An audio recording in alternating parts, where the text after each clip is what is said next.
बिस्मिल्लाहिर रहमानिर रहीम नहमदुहु व नुसल्ली अला रसूलिह। माननीय सभापति আমার অত্যন্ত প্রিয় শ্রদ্ধেয় সম্মানিত এবং হৃদয়ের স্পন্দন, চোখের মণি, অস্তিত্বের একটি অংশ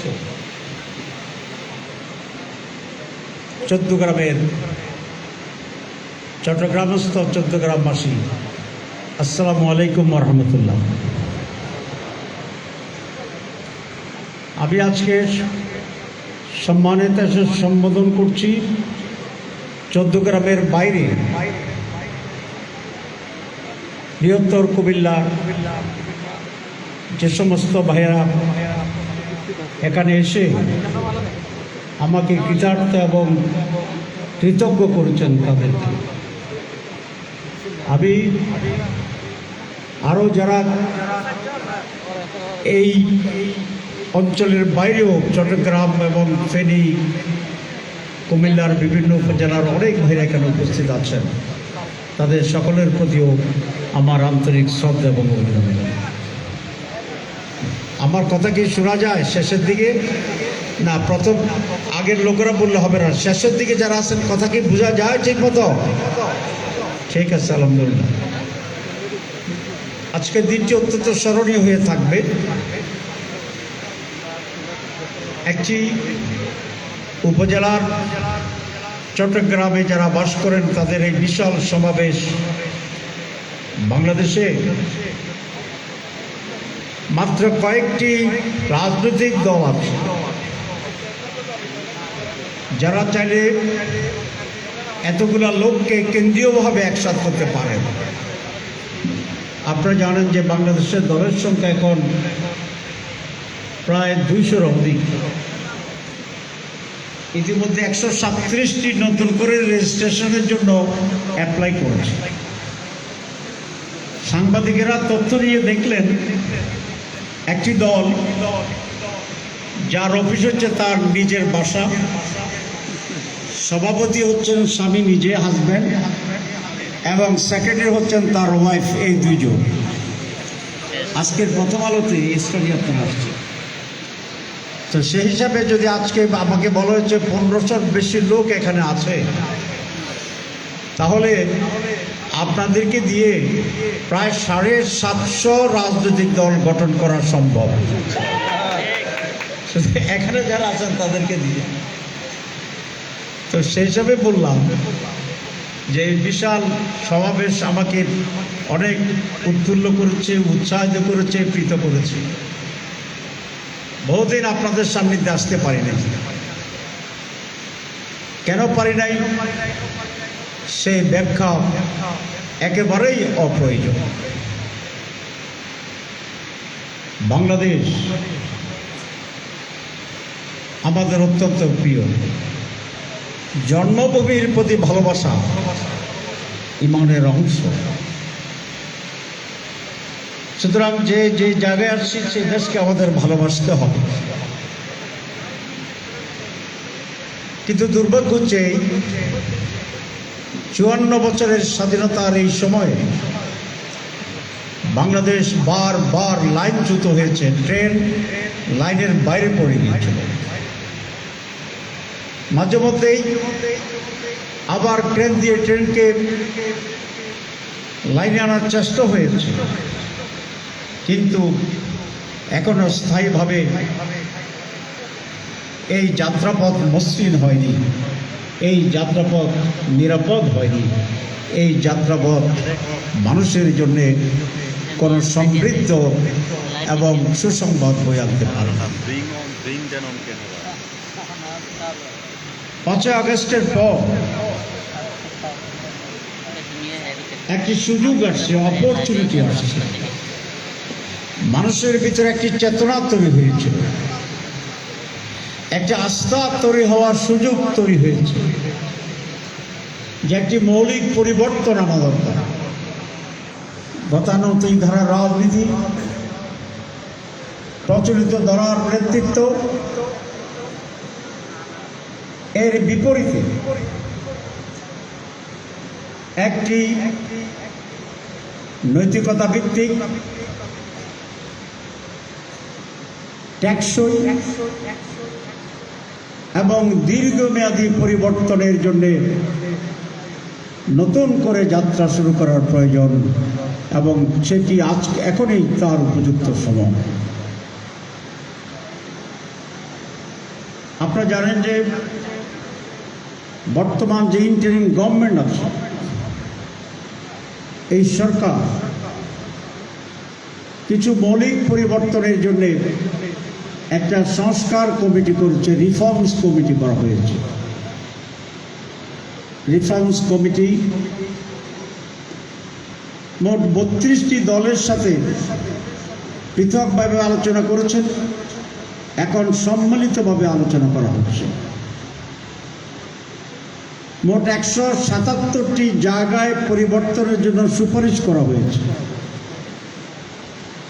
এর মাঝে 122টি জায়গায় সকল দল একমত হয়েছে, ঐকমত্য তৈরি হয়েছে। যেসব মৌলিক বিষয়ে এখনো ঐকমত্য তৈরি হয়নি, সেই সকল বিষয়ে সকল দলকে একসাথ করে দিনের পর দিন আলোচনা চলছে।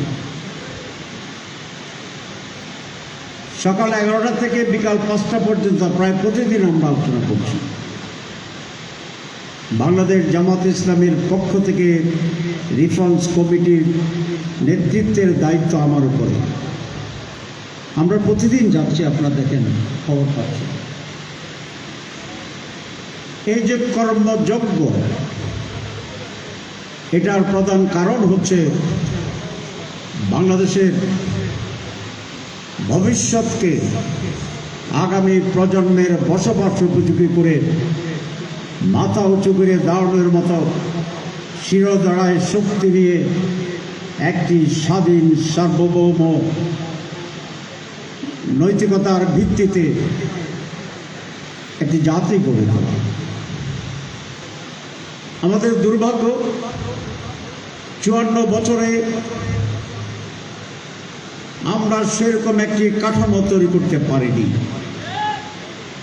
কতগুলো মৌলিক বিষয়ে আমাদের ভিতরে ঐকমত্য নেই। বাংলাদেশের স্বাধীনতার প্রধান ব্যক্তি কি, তা নিয়ে বিতর্ক হয়। আমি কোনটি ঠিক সেটা বলতে চাই না, কিন্তু বিতর্কের অবসান হয়। আমাদের জাতীয়তা কি, ন্যাশনালিটি, আমরা কি বাঙালি, আমরা কি বাংলাদেশি, আমরা মুসলিম জাতীয়তাবাদী, এই বিতর্কের কোনো ফয়সলা হয় না। এইভাবে আমরা একটি আত্মপরিচয়ের ক্রাইসিস, সংকট আমাদের 54 বছরে, যেটাকে ইংরেজিতে সংক্ষেপে বলা হয় আইডেন্টিটি ক্রাইসিস। এটি কোনো দলের ব্যাপার না, এটা কোনো এক বা একাধিক নেতার কোনো সময়, এটি একটি ঐক্যবদ্ধ জাতির গুরুত্বপূর্ণ বিষয়। আমরা সে ব্যাপারে এখন পর্যন্ত কোনো সলিউশন আনতে পারিনি। এইবার আমরা কতিপয় বিষয়ে একমত হওয়ার চেষ্টা করছি। এর ভিতরে মৌলিক কয়েকটি বিষয় আছে। 1 নম্বর হচ্ছে আগামী যত নির্বাচন হয় সাংবিধানিকভাবে কেয়ারটেকার সরকারের অধীনে নির্বাচন হবে ইনশাআল্লাহ। এটা একসময় হয়েছিল, আবার রিভার্স হয়ে গেছিল। এটাকে আমরা স্থায়ী রূপ দেওয়ার চেষ্টা করছি। আমাদের দেশে শাসকেরা একনায়ক হয়ে যান, ফ্যাসিস্ট হয়ে যান যখনই তারা অবাধ ক্ষমতার অধিকারী, আইনগতভাবে হোক অথবা আইন বহির্ভূতভাবে হোক, একক ক্ষমতা প্রয়োগের যখন সেই অবস্থায় চলে যায়, তখন এই ফ্যাসিজম তৈরি হয়, টাইরানি তৈরি হয়, একনায়ক তৈরি হয়। আমরা সেই জন্য বলেছি যে রাষ্ট্রের প্রধানমন্ত্রী বা প্রধান ব্যক্তি সারা জীবনে 10 বছরের বেশি প্রধানমন্ত্রী হতে পারবেন না। তাহলে 10 বছর পরে জনগণের কাছে তার জবাবদিহিতার সেই পরিবেশ অবস্থা তৈরি হয়ে যাবে। এই কারণে যা ইচ্ছা তাই করার সাহস সেখানে থাকবে। আমরা বলছি একজন ব্যক্তি একটি দলের প্রধানমন্ত্রী এবং দলের প্রধান একসাথে থাকতে পারবেন না। কারণ গণতন্ত্র শুধু দেশ থেকে উধাও হয়ে যায়নি, দলের ভিতর থেকেও গণতন্ত্রের অনুপস্থিতি লক্ষণীয়। এই জন্য দলে গণতন্ত্র আনতে হবে, ক্ষমতার ভারসাম্য আনতে হবে এবং রাষ্ট্রীয়ভাবে ক্ষমতার ভারসাম্য আমাদেরকে আনতে হবে। আমরা আরেকটা গুরুত্বপূর্ণ বিষয় কাজ করছি, আপনারা দোয়া করবেন। সেটি হচ্ছে সাংবিধানিক অনেকগুলো কমিটি আছে, যেমন নির্বাচন কমিশন, পিএসসি, দুর্নীতি কমিশন, এরকম সাংবিধানিক যে সমস্ত বডি আছে এবং সংঘ বিধিবদ্ধকরণ যে সমস্ত বডি আছে, এগুলার জন্যে কোন দলের বাইরে এসে একটি সাংবিধানিক কমিটি থাকবে যারা সমস্ত নিয়োগ দেবে। ইলেকশন কমিশন কি হবে সে নিয়োগ দেবে, পিএসসির কমিটি কি হবে সে নিয়োগ দেবে, দুর্নীতি কমিশনের যারা থাকবেন প্রধান থেকে তাদের নিয়োগ দেবে। কোনো একটি দলের বা প্রধানমন্ত্রীর বা প্রেসিডেন্টের ইচ্ছায় সে নিয়োগ হবে না। তাহলে ডিসি নিউট্রাল হবে, এসপি নিউট্রাল হবে, সচিবেরা নিউট্রাল হবে, টিওনো নিউট্রাল হবে, ওসি নিউট্রাল হবে এবং কোয়ালিটির ভিত্তিতে আমাদের প্রশাসনের সব জায়গায় যোগ্য লোকেরা তার সত্যিকার অধিকার এবং স্থান খুঁজে পাবে। এইভাবে আমি বক্তব্য লম্বা করতে চাই না। এই বিষয়তে যেটা আপনাদেরকে বলতে চাচ্ছি, রাষ্ট্রের মৌলিক পরিবর্তন, নির্বাচন করার সুস্থ, অবাধ,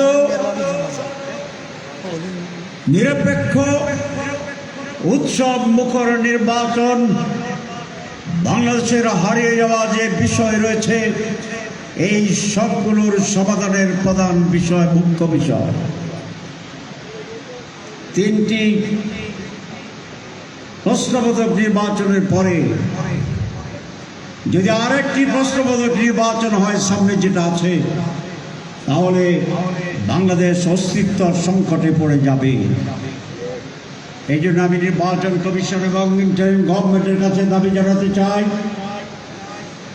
নির্বাচনের পূর্ব শর্ত লেভেল প্লেইং ফিল্ড তৈরি করা।